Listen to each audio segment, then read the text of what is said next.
This UCSD TV program is presented by University of California Television. Like what you learn? Visit our website or follow us on Facebook and Twitter to keep up with the latest programs.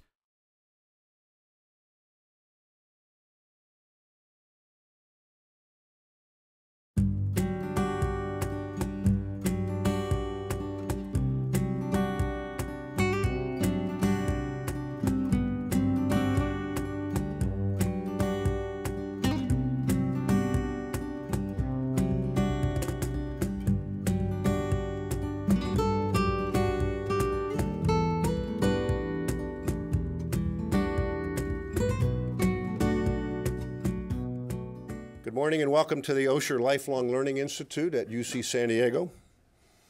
I'm Steve Clary, a member of the Executive Committee and the coordinator for this lecture series on Mexico, 20 years after NAFTA. We will begin our series today with Melissa Floca, who will present an overview of the social and economic changes that have occurred in Mexico over the 20 years since the signing of the North American Free Trade Agreement.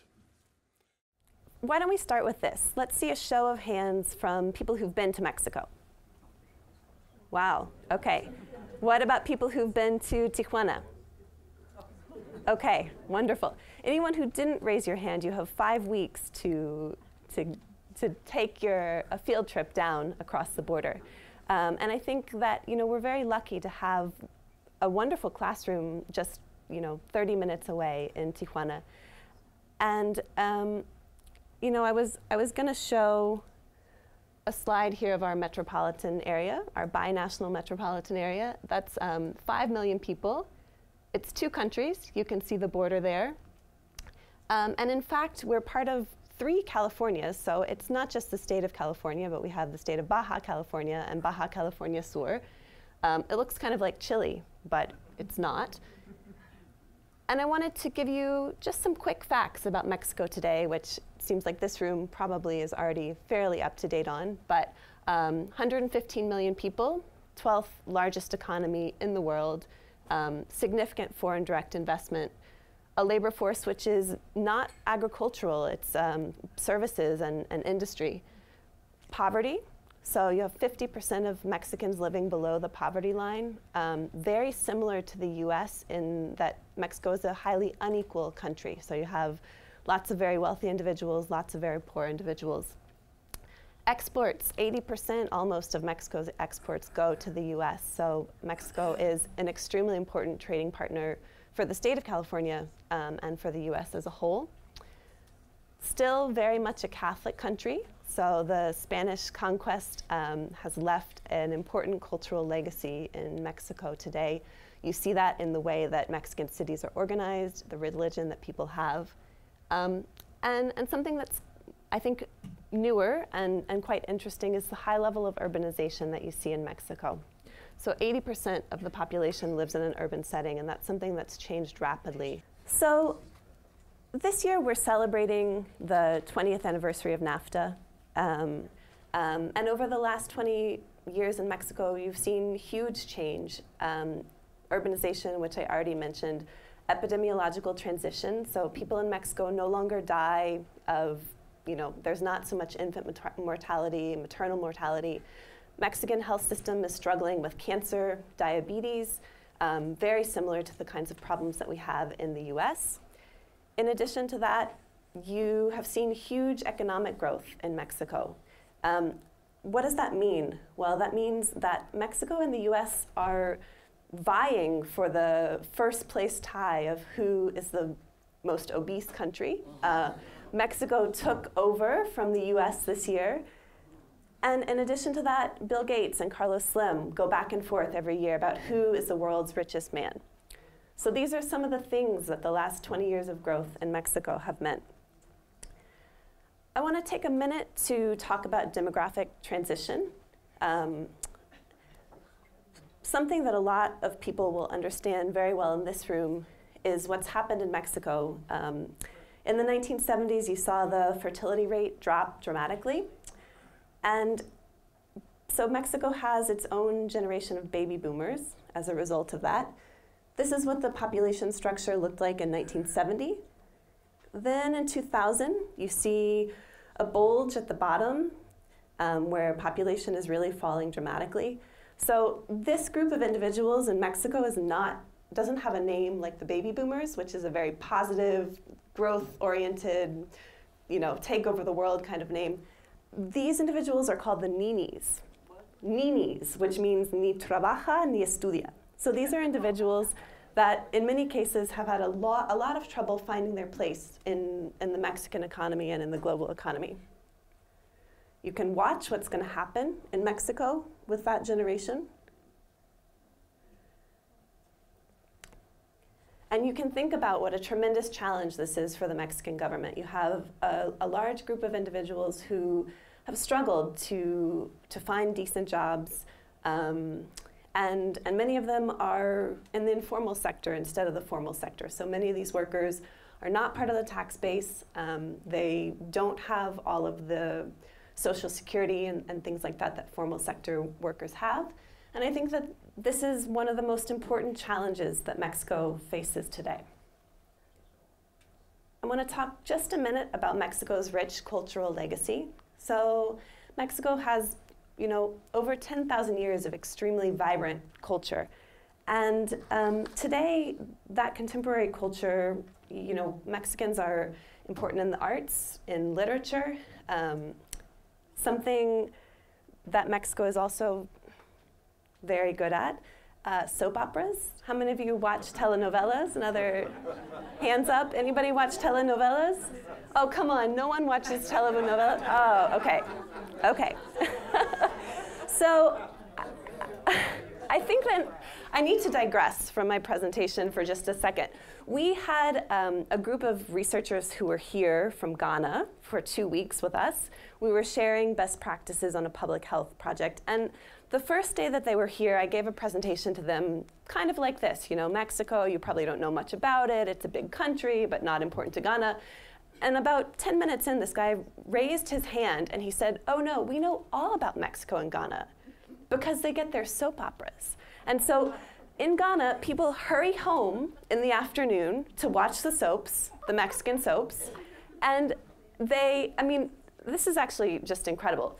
There are salsa clubs in Ghana, so you can go out salsa dancing. There are radio shows where people, they have competitions where you call in and you have to sing the theme song for that day's soap. So Mexican soap operas, this is a legitimate exportation of Mexican culture.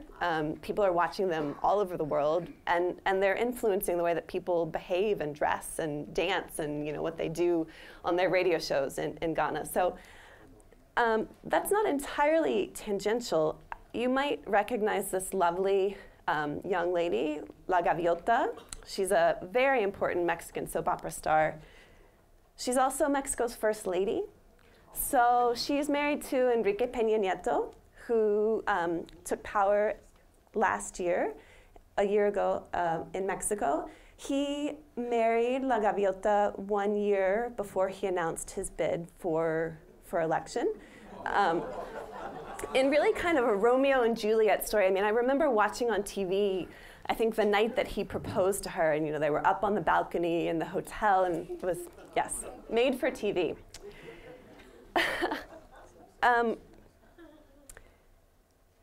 Here are Mexico's last 4 presidents. Zedillo signed NAFTA. He was the last president from the 72-year one-party rule under the PRI. He handed over power in 2000 to President Fox, who was the first president from the opposition party. Then in 2006, Calderon came to power. Much of what you've seen happen in the last 10 years or so in Mexico in terms of the huge uptick in violence had a lot to do with his policies. And then in 2012, we had, sorry guys, President Peña Nieto come to power. And there was really, kind of a triple whammy that happened in Mexico. You had the huge economic slump in 2009.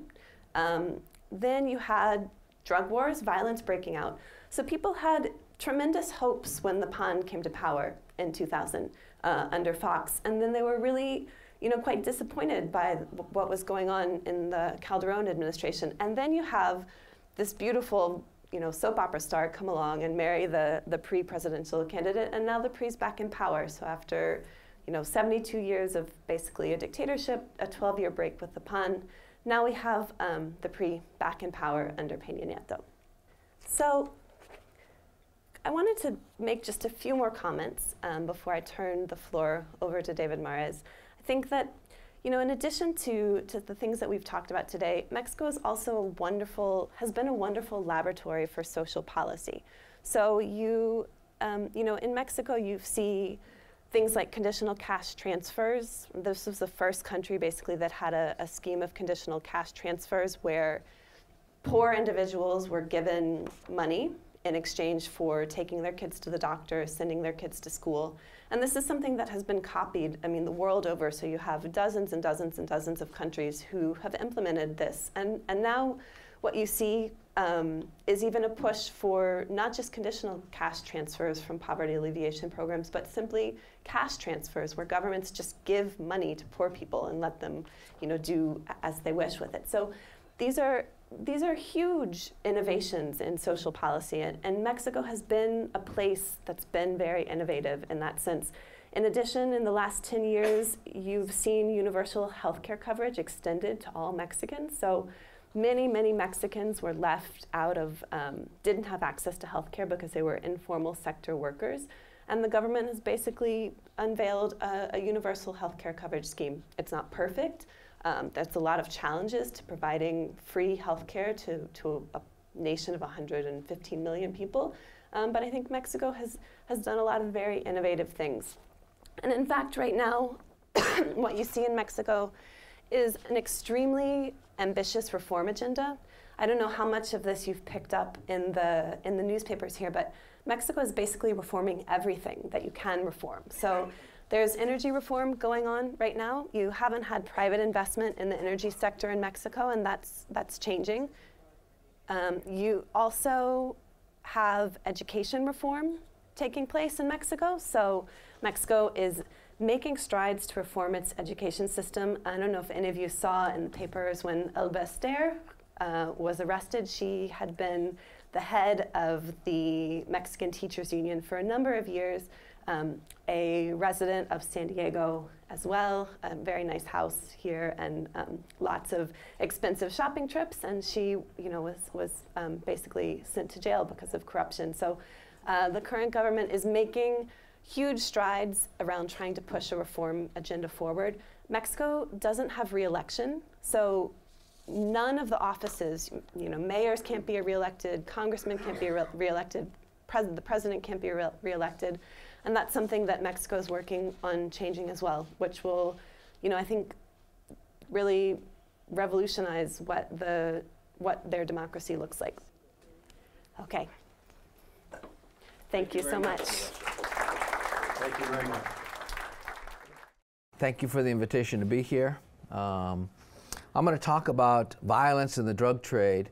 At the beginning, I will say some general things about violence in the drug trade, and then I will look specifically at Mexico so we can understand this.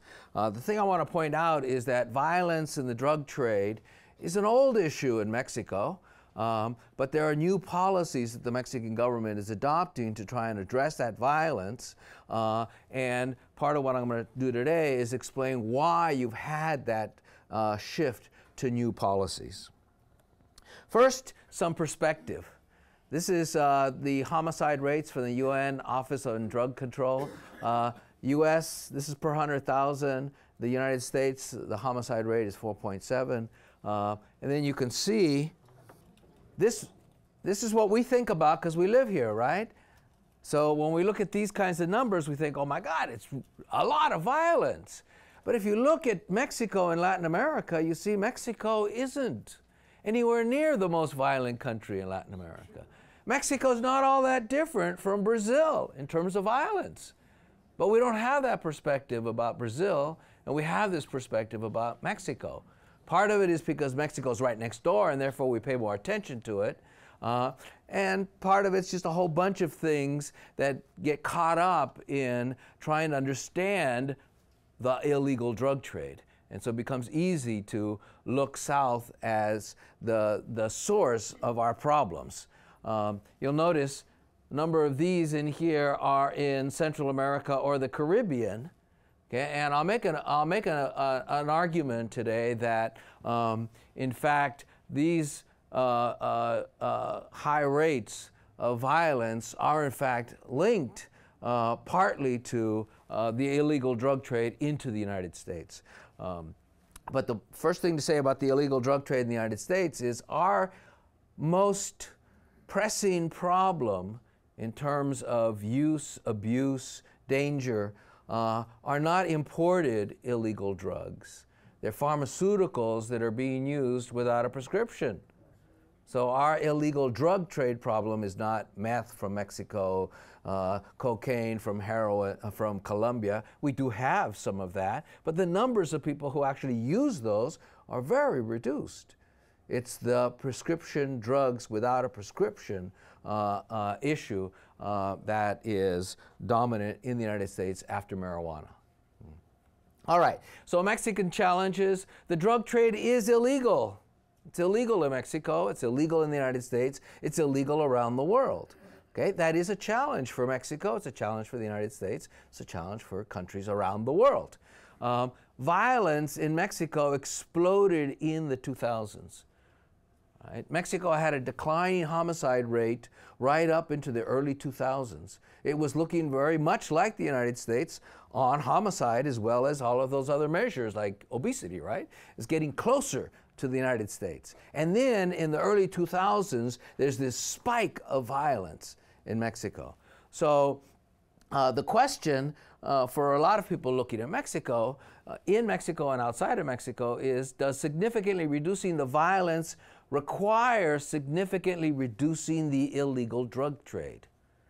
Okay? Another way of thinking about that is, are drugs and violence intimately linked?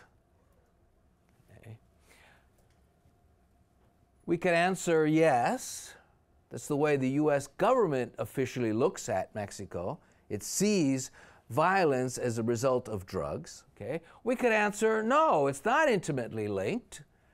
Okay? And we could also say, well, maybe it's not intimately linked, but you know, these drug trafficking organizations, the DTOs, got their start in drugs and now they're powerful and they'll continue to be a violence problem for Mexico and a crime problem for Mexico, even if we do something about drugs, so that Mexico's sort of stuck with this problem in the long term.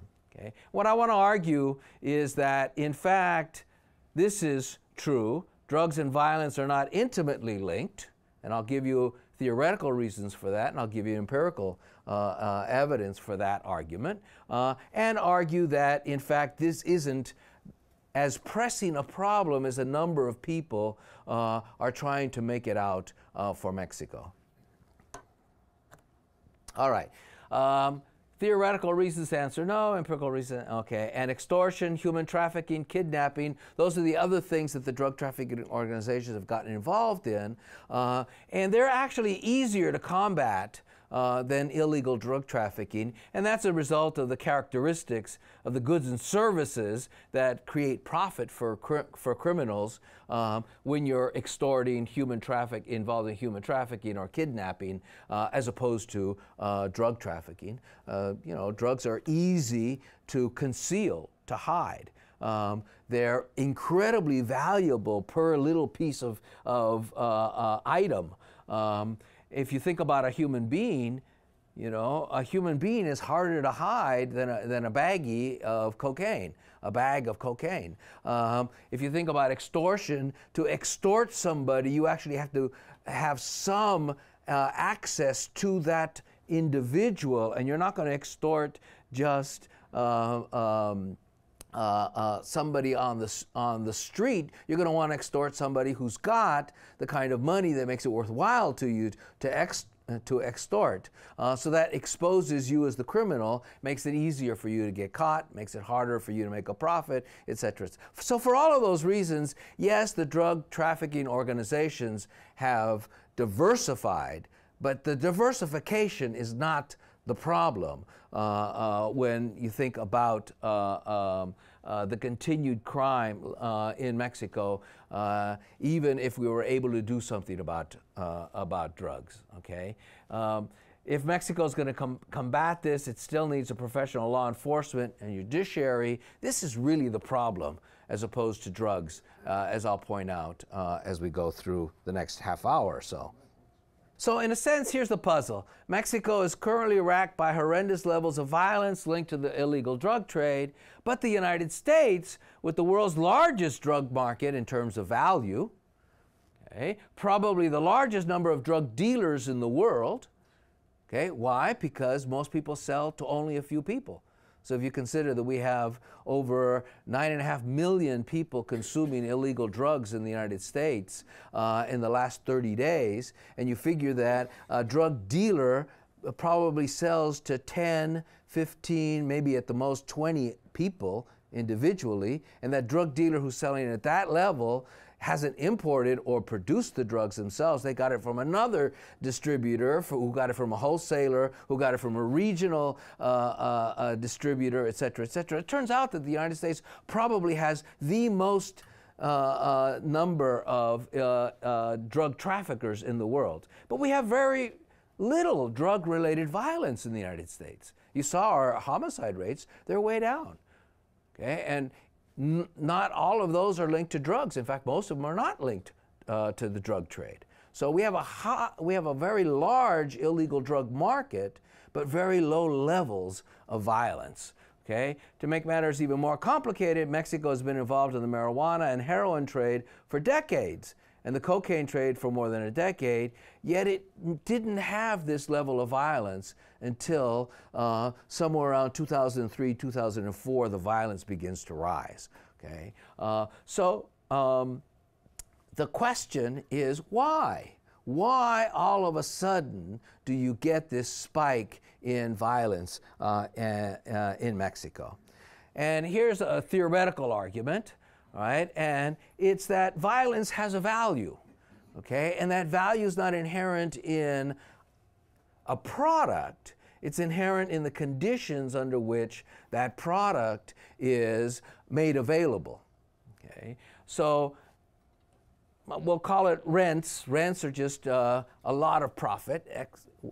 Theoretical definition of a rent would be a profit above a level that a competitive market would provide. So just work with that. Rents means a lot of money, right? So competitive markets drive down rents. Competition means that people are competing away the excess value above, as people go to somebody who could sell it for a little less, et cetera, et cetera.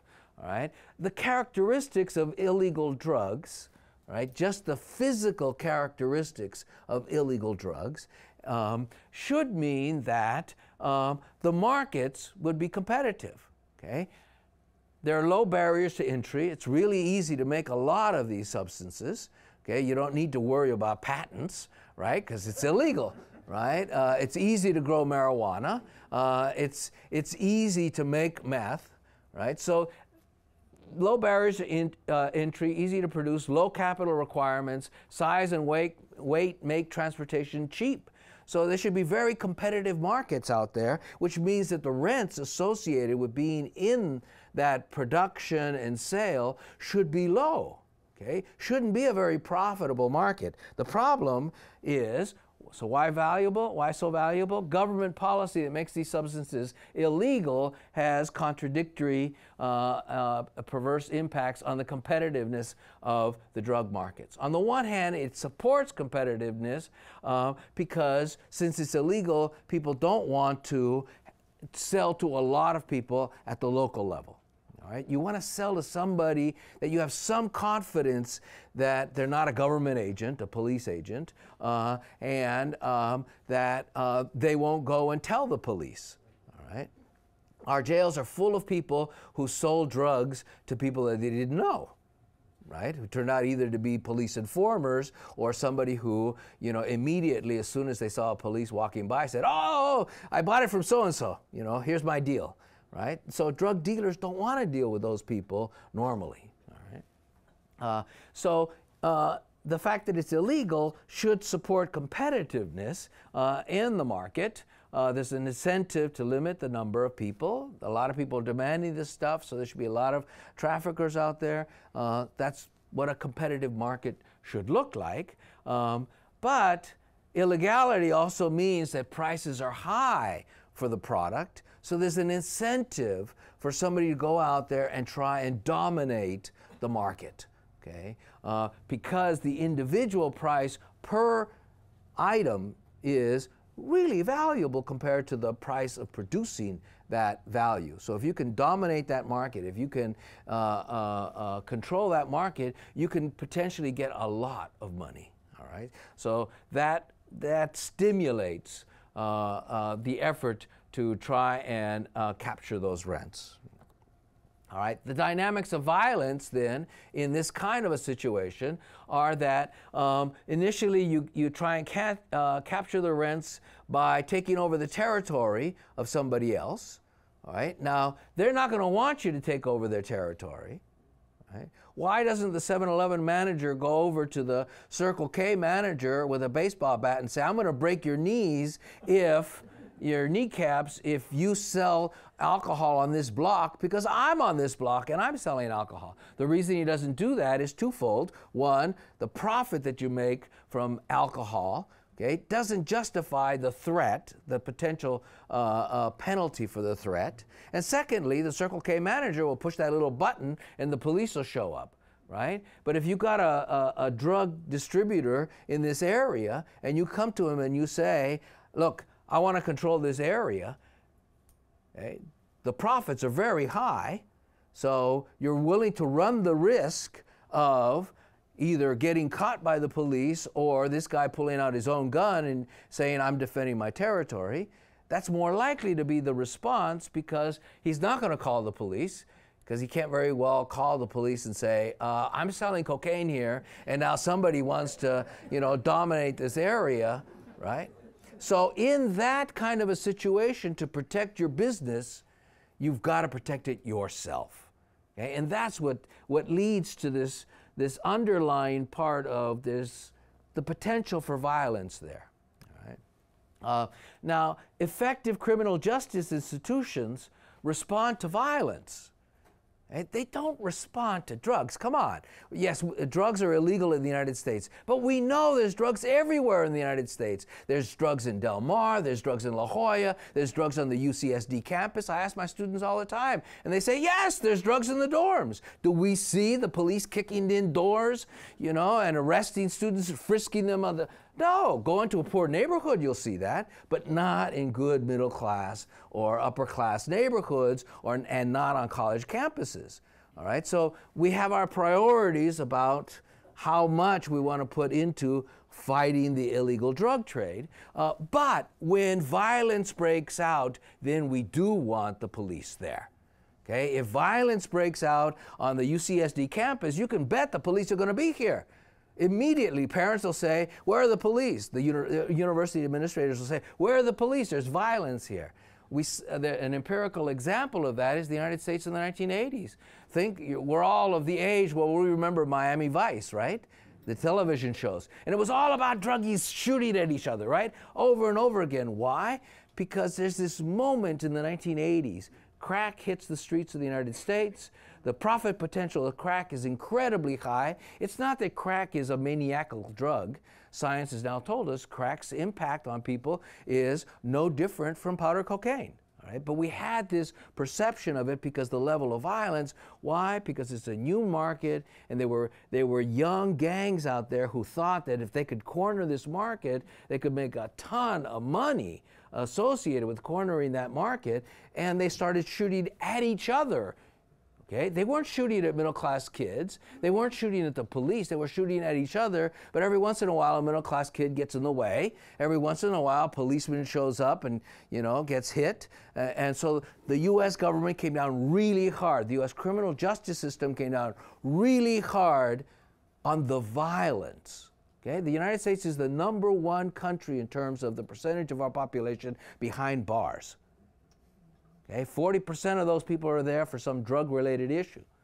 Okay, on probation, on parole, we are #1. Why? It's the legacy of the way in which we responded to the violence of the 1980s. We weren't that before the 1980s.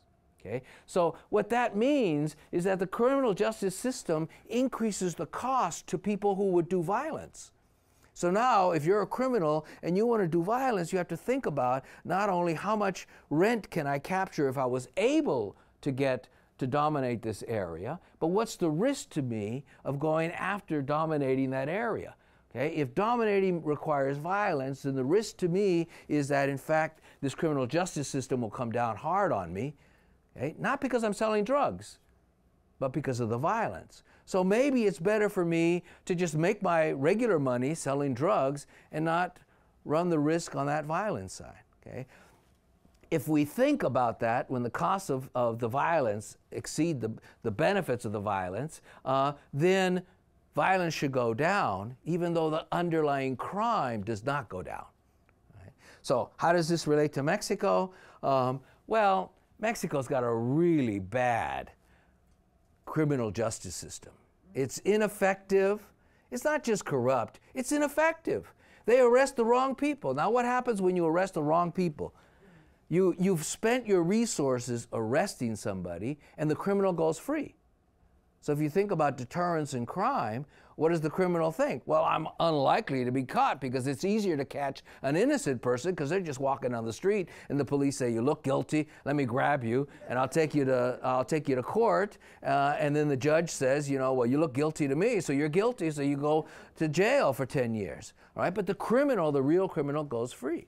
So the Mexican criminal justice system has the problem, the underlying problem of it's ineffective as well as corrupt. In that kind of a situation, if we go back to that slide, if you get an activity that promises huge profit levels, if you can dominate, if you can monopolize that activity, and monopolizing the activity means using violence to monopolize it, the disincentives towards violence are just not very strong. Okay? So what I want to argue now as we turn empirically to look at Mexico is that this is the result, this is the Mexico divvied up by the different drug trafficking organizations.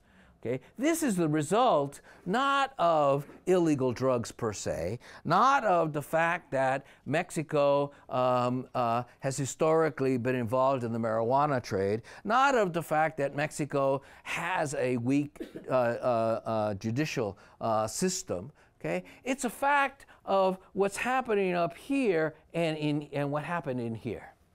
All right? So with that as a promise, let's go through the empirics. All right.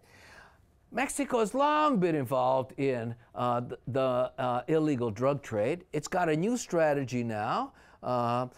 Melissa alluded to it under Calderon. The new strategy is use the army to go after the drug trade and bring down the power of the state on the illegal drug trade. So why does Mexico adopt this new strategy? Is it because democracy, the old pre-government was in league with the drug traffickers, and now we got democratization, and you have a new party in power? Is it that PAN is a right-wing government? We know they are from the political right, and the political right's supposed to be tough on crime. Is it because Calderon is looking around and saying, well, we want to win the elections, the congressional elections and the next presidential elections? Even if I can't win, I want PAN to win it. So I've got to show the voters in Mexico that we're tough on crime. This is why I'm going to call out the army. Or is it that, in fact, the drug trade had gotten out of control? Okay? It had gotten out of control in terms of violence, not in terms of the substances themselves, but in terms of the violence, and that any national government would have responded pretty much the way Calderón did. The argument I want to make is that it's not Calderón. Any Mexican president in that kind of a situation would have called out the army. Would have called out the army. We can make all kinds of arguments for why the army is not a good way to fight the illegal drug trade, and I believe that. Okay? But when we're talking about the levels of violence that were there and the incapacity of the national police, then it's very difficult to think of anything that could have lowered the rate of violence in the medium term. In the short term, it's going to go up. Okay, because the criminals aren't going to say, oh my God, we used to make a lot of money, you know, we used to kill each other, but we made a lot of money, those of us who survived, and now that the government's called out the army, well, we're just going to go home. No, they're going to first try and corrupt the army, they're going to try and fight the army, they're going to try and hide from the army, go to new places where the army isn't. All right, so all of a sudden Michoacán is a big part of the drug trade. It didn't used to be. Okay? I think we should be looking at this rather than thinking about whether it's democracy, PAN, or the individual Calderón. So what happened? In the old days, Mexico was involved in marijuana trade and what's called black tar heroin, cheap, bad quality heroin. And it generated profits, but not huge profits. Yes, there's profits in marijuana, but not huge. Okay? And in the old days, Culiacán was the drug capital of Mexico, and if you were in Culiacán in the 1960s and the 1970s, Culiacán was a violent place. It's the capital of the state of Sinaloa. It's a violent place. I remember being there in the 70s. Every day you would read in the newspaper about people being killed, okay? And people being killed associated with the illegal drug trade. But it was limited to Culiacán. It wasn't happening in Tijuana. It really wasn't. There was a little bit of it in Juarez, but not a big level. Why? Because actually the profits associated with marijuana just aren't that enticing for people to go out there and put their lives on the line and the lives of all of these other people that they have to pay in some way to be their foot soldiers. There's just not that much money in marijuana. Okay, and black tar heroin was poor quality. There wasn't that much there either. But now what's happened is cocaine. Cocaine is a very valuable product. Okay, and Colombian heroin is high quality heroin, so it's very valuable. So suddenly the value associated with the new drugs that are in Mexico has gone up dramatically. What is that? That's an incentive to try and go capture those rents. All right. Mexico became a transit zone for the Colombian illegal drug trade. Right? It wasn't in the past. Colombia didn't wake up one morning and say, "Oh, I like Mexicans. Let's go through Mexico." No, they used to send all this stuff through the Gulf. All right. But now it's going through Mexico. It started first with small-time smugglers. Colombians were looking for somebody just to transit this stuff to the United States. And who are you going to get? You're not going to go to some tourist in Mexico and say, oh, you want to take the Mexican tourist, you're going to the United States, take this. No, you're going to get a criminal who knows how to hide from the law, the Mexican law enforcement, or pay off the Mexican law enforcement, and who knows how to smuggle things across the U.S. border. Okay, whether it's clothes from the United States into Mexico, or illegal aliens from Mexico into the United States, or whatever it is, guns from the U.S. into Mexico, but they know the routes, they know how to get there. So the Colombians want them, and there are criminals, all right?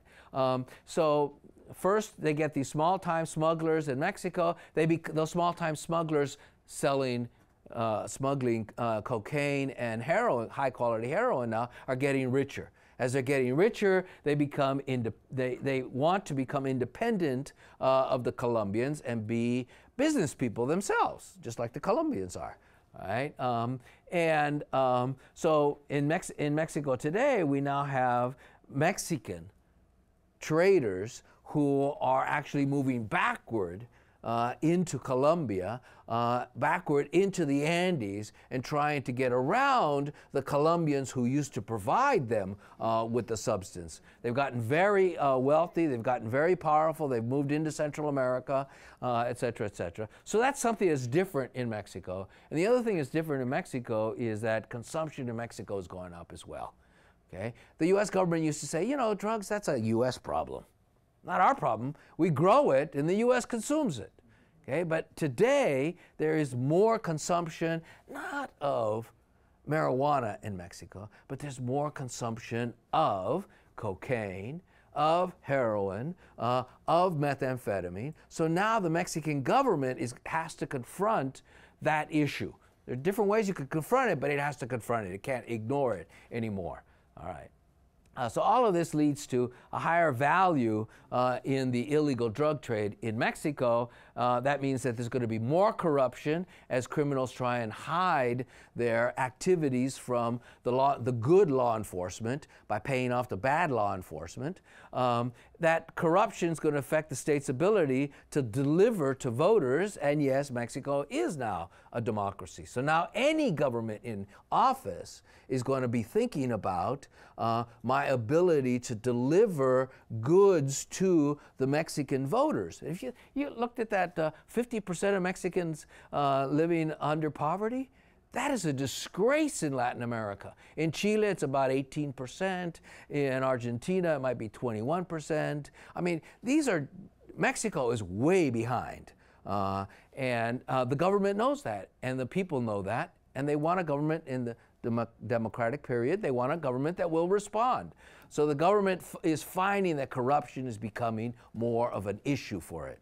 And then the violence is obviously more of an issue for the Mexican government today than it was in the past. This is what the drug trade used to look like, these red lines from Colombian drug trade. Here's Colombia down here, and it used to come through the Gulf and into the United States here or here in Florida. All right. The United States used the Coast Guard and the Navy to block this route. Then the Colombians went this way and through the islands and into Florida. And then the United States used, again, moved the Coast Guard assets here and here. Initially, what the Colombians did was they used small planes, and they sort of short flights here. And what did you need on these short hops? You just needed an airstrip and somebody with a sandwich and some airplane fuel. And then the United States said, oh my God, you know, we've blocked these routes pretty effectively, not 100%, but pretty effectively. Now these planes so we had to put our radar assets down here. So now we put our radar assets down here. The Colombians figure they can't send the airplanes, so now they got to send people. Well, if you send a Colombian into Nicaragua, he's going to be suspicious.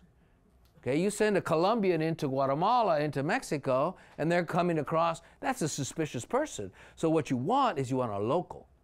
Okay, so what's happened in Central America is the same thing is happening in Mexico, right? The Colombians get here, they get criminals, local criminals, and they say, we have a very valuable product. We will pay you a lot of money if you just transit this through your country to the next country, all right? And that money then goes to build these criminal networks at a time when the United States is putting radar here, but we're not doing anything to help local law enforcement and local judiciary systems be prepared for this new increase in wealth in the criminal side in the region. So they're caught by surprise. The other thing that catches Central America by the surprise is when the United States decides all of these druggies from the 80s in Southern California and other parts, you know, a lot of them turned out to be Central American migrants. So what do? We arrest them, we put them in our prisons for a while, they learn a little bit about all of that prison life and everything, and then we head them back to Central America without even telling the Central Americans, look, we're sending some pretty tough characters down here. Be ready for them. No, we just dump them down there, all right? So Central America gets whammied by that, and Mexico gets whammied by that, all right? So the Colombians are moving the drug trade this way, okay? Not because that's their first option, but because the United States was successful in making it difficult to move it this way. The first thing they tried was going to Africa and Nigeria, but then the Customs Department said, you know, Nigerians are suspicious, so anybody coming from Nigeria, we got to watch out for them. So then the Colombians, like good businessmen, the Colombians say, well, we can't use Nigerians anymore, got to use somebody else. Right? And then they hit the gold mine of Mexico. Why the gold mine of Mexico? Because we got this long border here, and we have a long tradition of smuggling between the two areas. Smuggling weapons north to south, smuggling people and goods south to north, goods north to south. When Mexico had a very protectionist drug trade system, you used to import stuff from the United States. That meant smuggling it in. Car batteries, clothes, all kinds of things, you know. So people learned how to do that. So that's who the Colombians wind up using. That provides them with a lot of money. In the old days, the government could say, like in the United States, well, I'm not paying attention to that, all right? Or some people would be corrupted by what was happening, and the federal government would say, well, you know, it's a local mayor, he's corrupt, big deal, all right? Not democratic, and it really didn't impact anybody outside of that. Today, not only is it democratic, so the government has to care about that, but in fact, that mayor is now impacting the village next to him, and you're getting competition between the two areas and the different drug trafficking organizations, and that bursts into violence. So the old Mexican strategy of saying, well, the problem is in the United States, just isn't good enough anymore. Not good enough anymore. Even if they complain that, you know, the guns come from the United States. It's true, the guns do come from the United States, as well as some other places. But they do come from, but big deal. They're there. You got to deal with it, because the guns are actually being used and killing people in Mexico. So you have to deal with it. You can't just say, it's not my fault. All right. And same thing with the demand on the drug side. Mexico used to say, well, the demand's over there in the United States. The dominant demand is still in the United States, but big deal. The drugs, it's sucking drugs from Colombia up through Mexico into the United States. So big deal that the demand's in the U.S. Mexico has to do something about the consequences of that trade coming up through Mexico and into the United States. Calderon had very few options. Anybody, you know, if David Mares was Mexican president at that time in Mexico, I would have had very few options. The police are corrupt. You can't use them. All right. Now, the Mexican government has used the army off and on in the past. Okay, they like to keep the army out for the same reason we like to keep the army out in the United States. We have a huge drug trade in the United States. Okay, but we don't use the army for it most of the time. Right? Why? Two reasons. When the army confronts citizens, it's very different than when the police confront the citizens. The police are responsible to the local authorities. The local authorities are elected. Okay? Citizen complaints about the way they're being treated by the police can generate some kind of response. But when the army is there, who's the army responsible to? The Secretary of Defense. Who's the Secretary of Defense responsible to? The President of the United States. So, you know, you get an army platoon in this area, it's got a problem with the local population, it's going to get really difficult to have any accountability to the local population. So local populations don't like that, okay, whether it's in the U.S. or anywhere else. We wouldn't like the army patrolling our streets rather than the police patrolling our streets. Second reason is because we know money corrupts. Okay, we've arrested multiple U.S. military attachés around the world who got involved in the illegal drug trade using the diplomatic pouches. Okay, the FBI has talked about corruption levels in U.S. Customs. Okay, we know the Army is going to be affected if we use it in a big sense, in a big way, against the illegal drug trade. And we don't want the Army to be corrupted because we have other more important missions for the U.S. Army, right? Okay, so same thing in Mexico. They didn't want the Army involved there because they want the Mexican Army to do other things. Put down dissent if it's necessary, you know, guerrillas out there in Chiapas or whatever, all right? But they don't want them corrupted. So they hadn't used the Army before, but by the time Calderon is looking at these levels of violence, you know, there's just no option but to use the Army for a short to medium term. The idea isn't that the army will take over, but the army will drive down the incentives to violence, okay, at the same time that we'll reform the judicial system and the police.